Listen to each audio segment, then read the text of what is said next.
Morning, everybody. Good to be with you again this morning. Hope all of you are well. This week we are talking about to desire God. And this is one of the things that we as Christians need to do, is to desire God as a person. And we can all remember when we were maybe in love and desired someone else. But that's the same desire we must have for God. And to get that desire, we need to spend time in the Lord's Word. We need to pray. We need to fellowship with other Christians around us. We need to worship the Lord.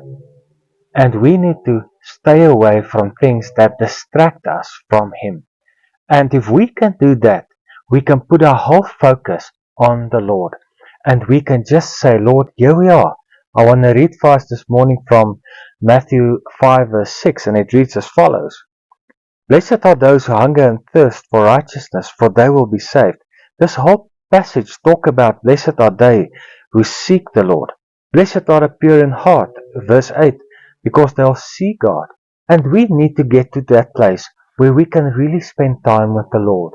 And when we do that, our hearts will be aligned with His purposes for our lives, and then we will be blessed in this day.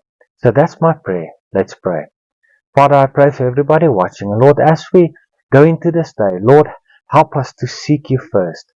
Put all the distractions aside. Spend time in Your Word and look for You.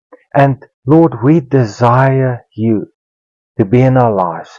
Lord, help us to align our lives with Your heart, with Your purpose here on earth. I pray in the mighty name of Jesus Christ. Amen.